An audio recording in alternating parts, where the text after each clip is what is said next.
Okay, let's go ahead and get started today.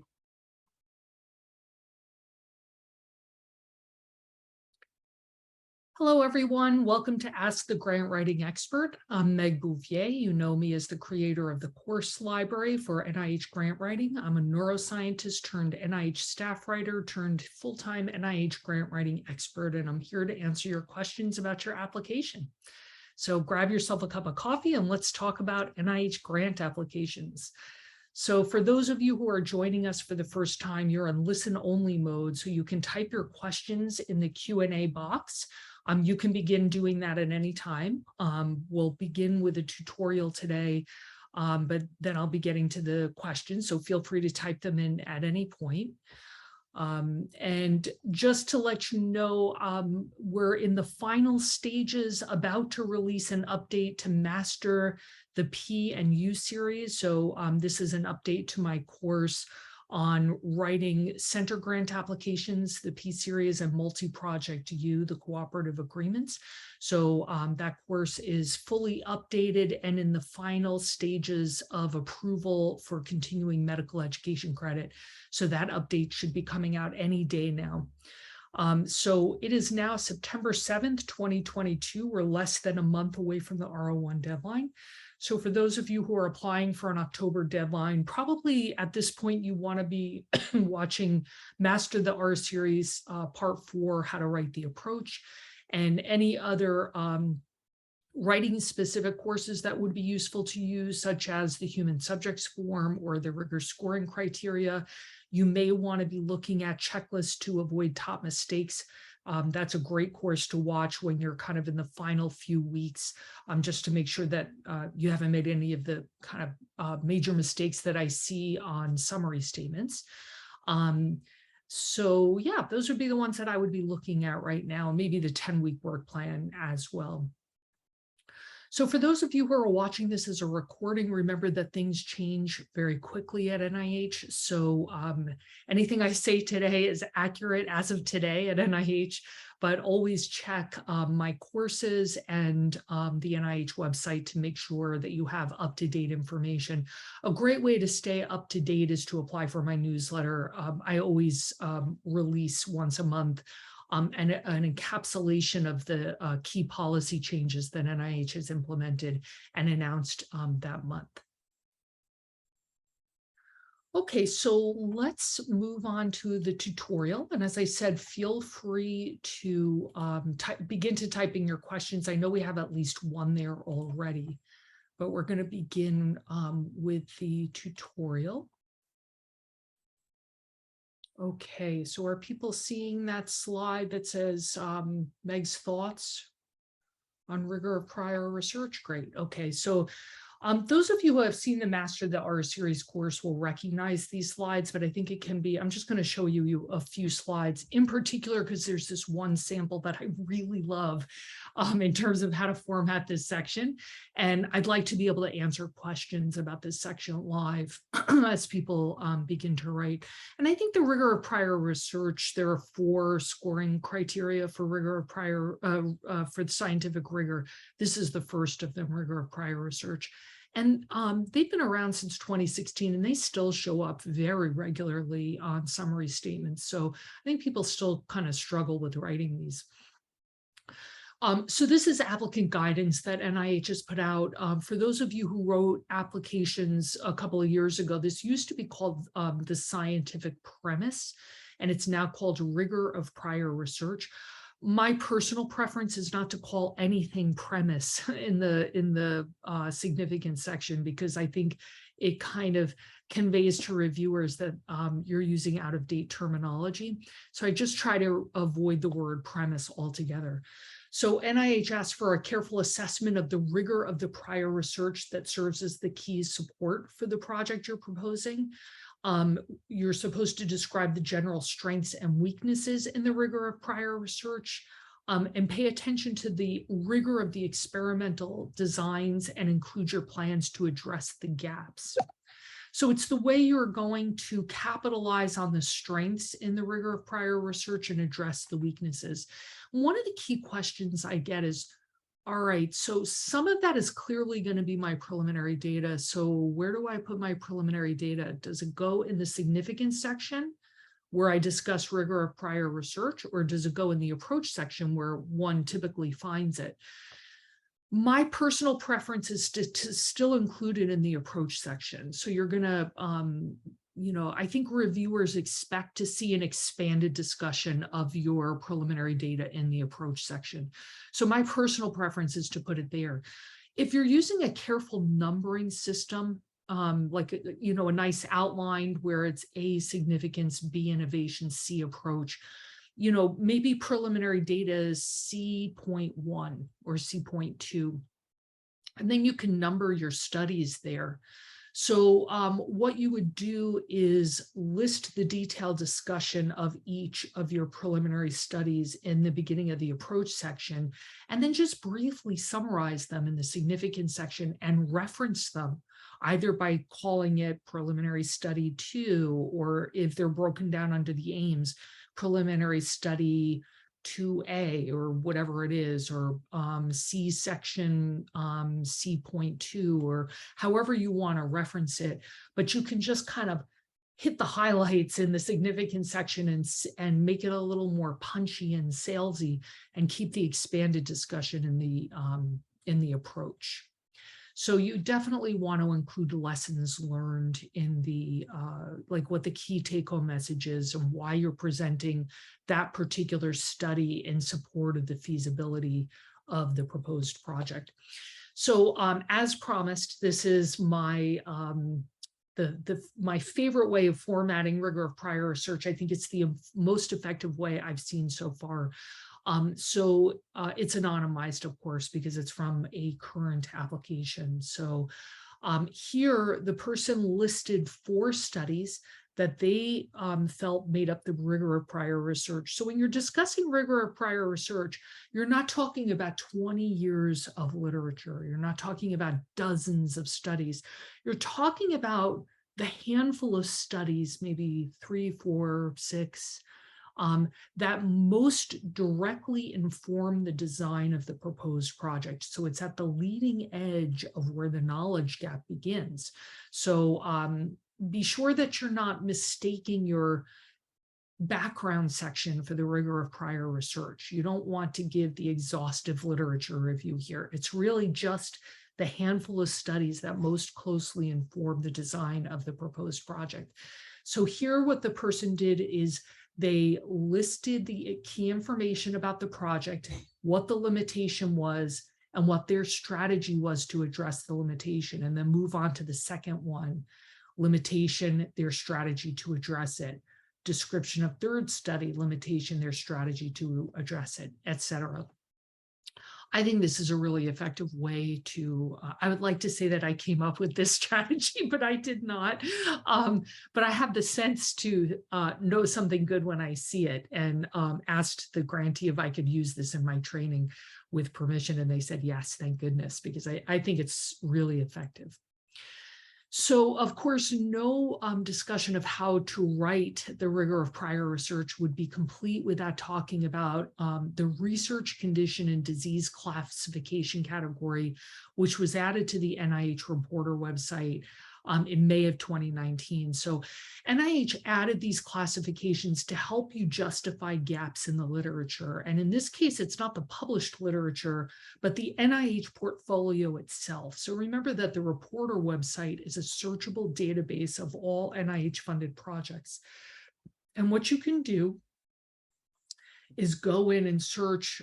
You can do all the institutes or narrow your search by a specific institute. And you can search under race, ethnicity, gender, and then come up with different disease categories. So you can see, if you're looking at Alzheimer's disease, for example, there are very few studies that involve African Americans. So most of them are white.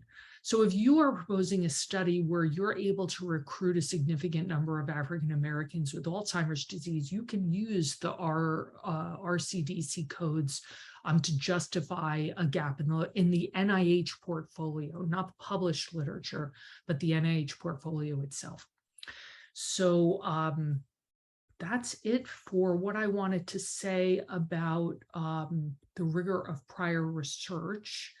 And again, I'm going to suggest that people put their questions in the question box. I'm also going to pull up a repository of questions that were sent to me ahead of time so I can answer those. Let's take a look at the ones that have come in. Okay, Julie asks, if you have a major co-I on your team, say you have like 12 publications together, how important are letters from consultants who are leaders in the field? So these would be letters of support from these consultants who are leaders in the field. Can you add them at the revision stage if they cannot make your original deadline with your biosketch? I would say absolutely, yeah.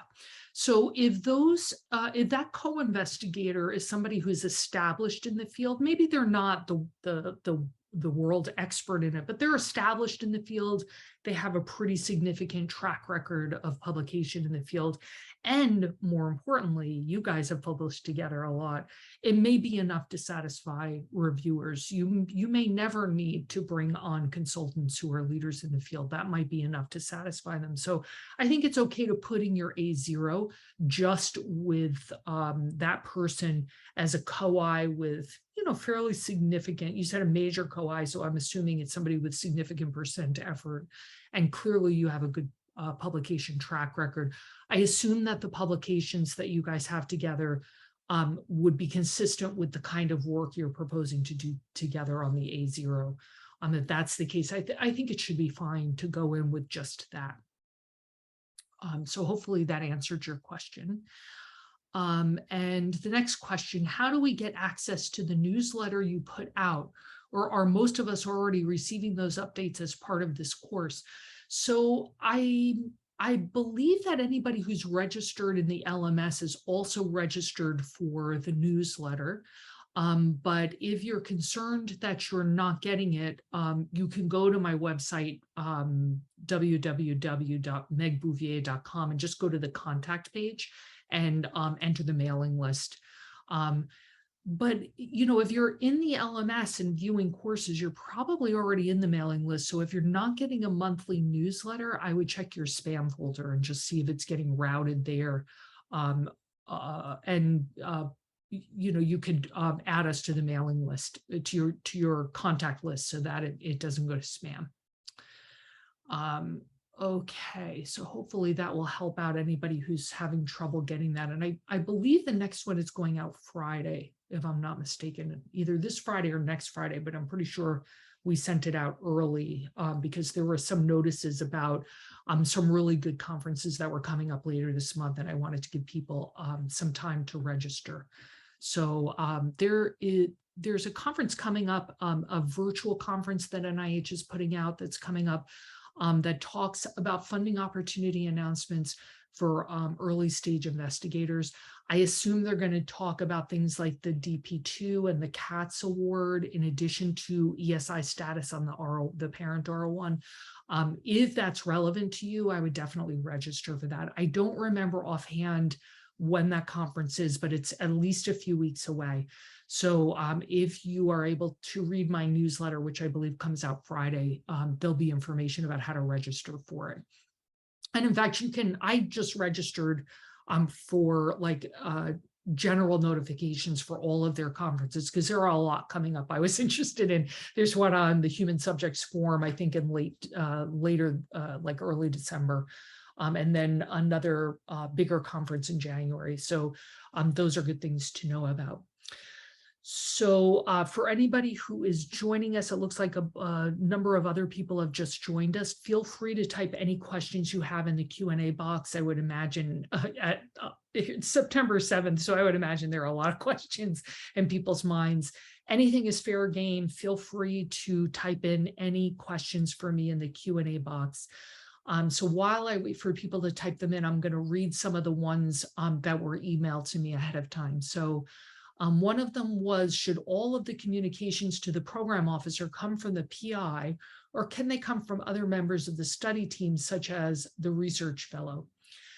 It's okay for you to have other members of the study team contact the program officer. And in fact, sometimes when I'm working on a really big application, like a center grant application or like a U54, sometimes I'll email on behalf of the team.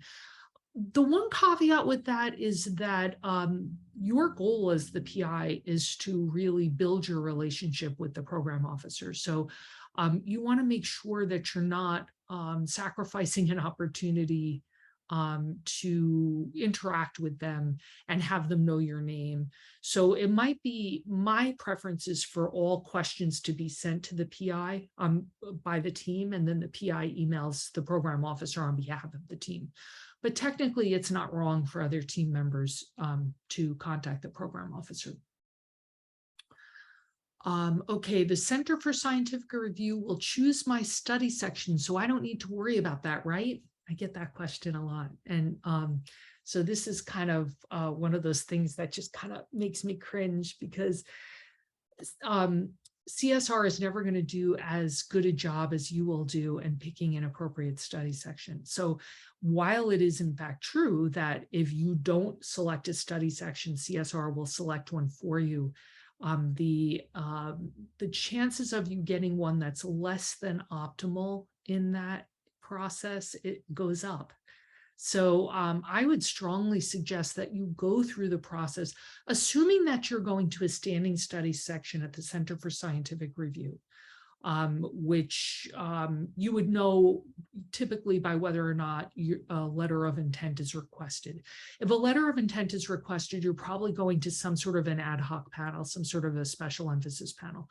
But if no LOI is requested on your FOA, then you're probably going to a standing study section at the Center for Scientific Review, in which case you should get on the ART tool, assisted referral tool. So if you just do a search, an internet search on CSR ART, Center for Scientific Review, assisted referral tool, open up that search engine, dumping your Ames page, your title, your abstract, whatever you have available, do a search and you'll get a hyperlinked list of study sections, usually 4 to 6 of them, ranked by strength of match to the text that you uploaded. And that you can use that to begin your search. And you can click on each one and look at their topic areas.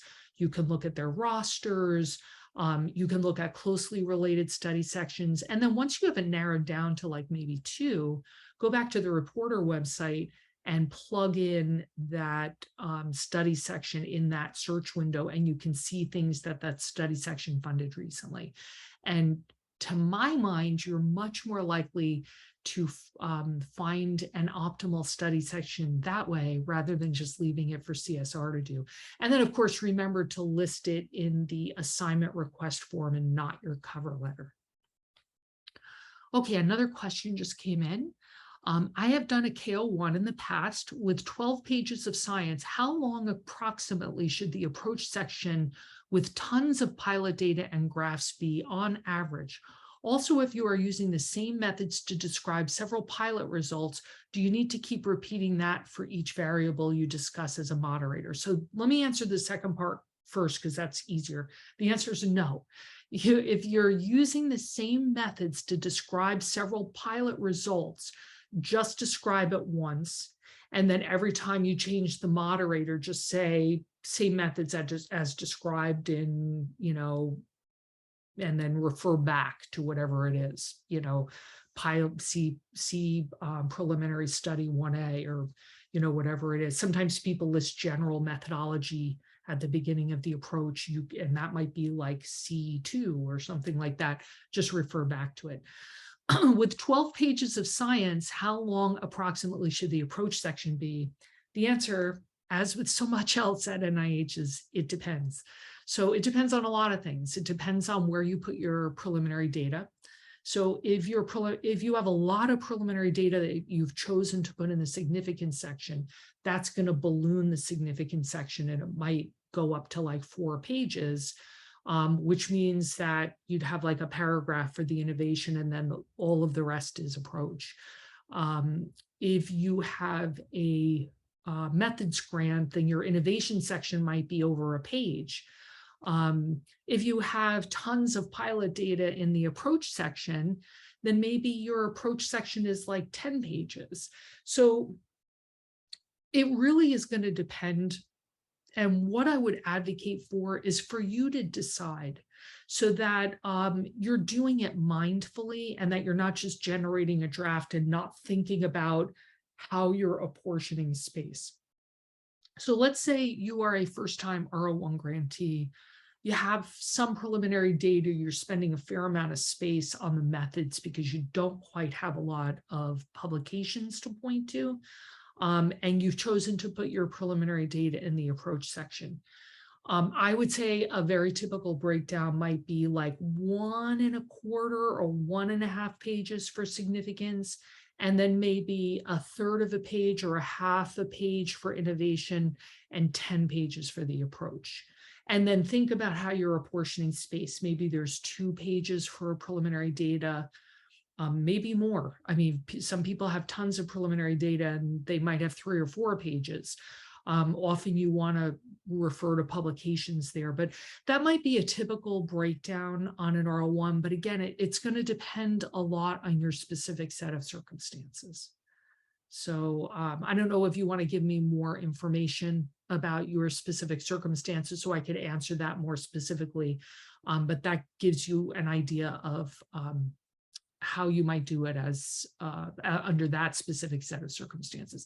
And then of course the Ks are different, right? Because the candidate section is summed with the research strategy for 12 pages. So, you know, like a typical K might have like a 4-page candidate section and an 8-page research strategy. So it's a little bit different.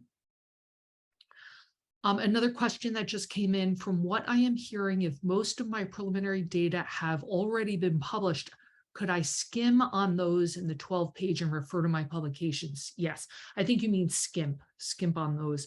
And the answer is yes. You can absolutely summarize methods that are published elsewhere. And you know how to do this because you've all done this before, where it would say, we will use the methods described in detail in parentheses 12, publication 12 or whatever, in brief, comma, and then you would briefly summarize, but you don't have to go into a lot of detail if the method is already published and described in detail.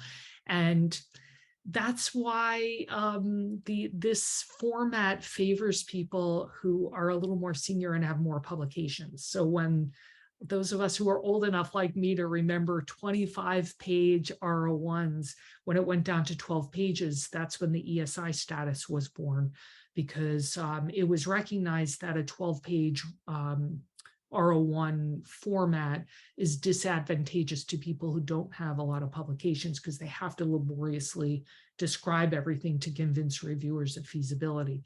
That's why they have more favorable funding lines. Okay, another one.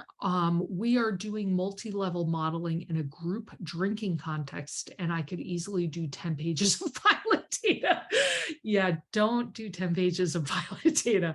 I would say probably the most I've ever seen on a 12-page R01 is maybe 4.5 pages of pilot data, maybe 5.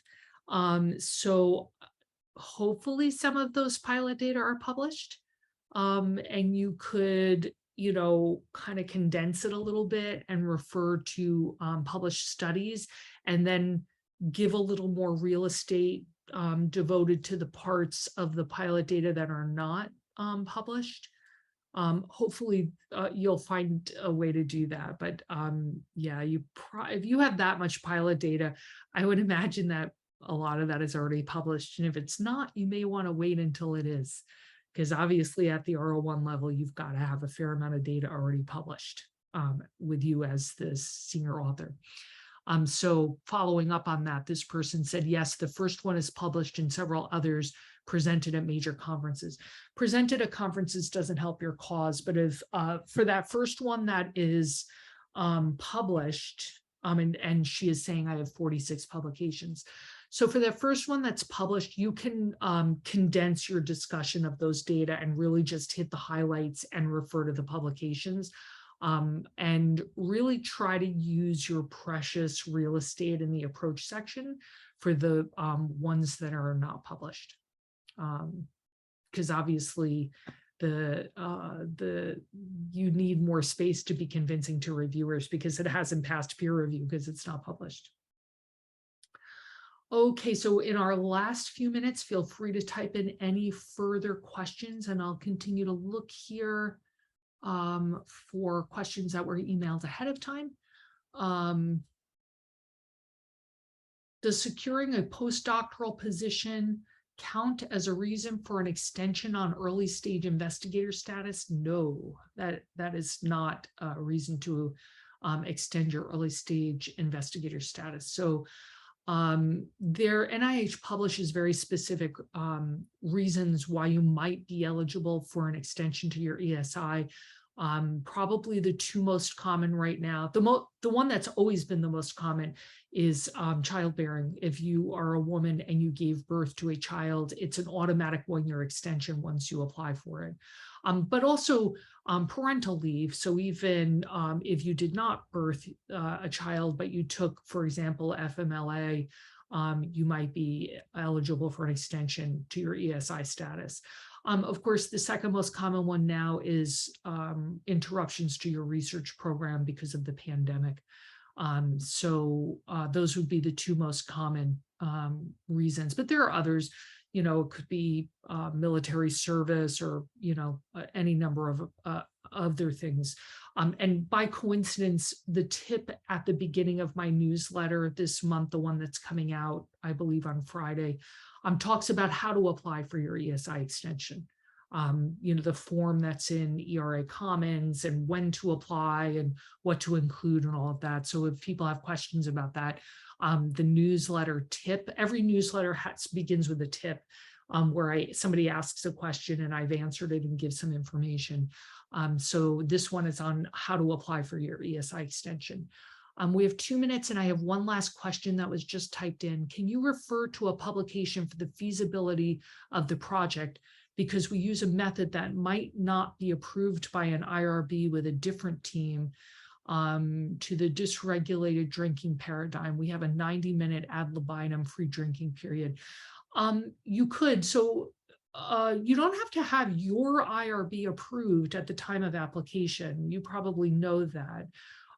But if that protocol was approved under someone else's IRB, you could certainly reference that as the feasibility of your ability to get IRB approval while you await notice of award.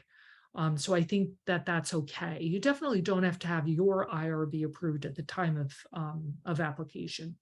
So yeah, I think that would probably be okay to refer to somebody else's IRB as long as it's the same protocol. And she's saying, yes, I can get IRB approval for this at my university. Yep. So yeah, just say that. Say this protocol has already received IRB approval for another project and then list the IRB approval number and state that the team is going to apply for IRB at the university for this protocol as well. And the follow-up, we just do a higher level than most labs. Yeah, I think that's okay. I guess depending on how high level the consumption is, obviously, as the level goes up, it's going to be a little, the risk goes up, so it'll be a little more difficult to get your IRB approval. But I think it's probably okay to say that. Lots of people put in their applications without their IRB approval in place, and you probably know that already. So, so we are out of time. As I said, for those who are interested in the newsletter, and particularly I open each one with a tip that might be useful for you guys. Feel free to join the mailing list by just looking at megbouvier.com website and go to the contact page and join the mailing list there. Or if you're already registered in the LMS and you're not getting the newsletter, check your spam folder and just see if it's been routed there and add it to your contacts so that you're getting it. Feel free to email us, not just with questions that you might want answered, but also with tutorial topics you might want to see. You can email me at meg@megbouvier.com. And remember that anybody in your organization who has access to a library membership can attend the Q&A sessions, and you're able to watch recordings of these on my YouTube channel as well. So if you ever miss these, you can go and watch them there. So thank you so much for attending, and I'll see you guys in a couple of weeks. Best of luck.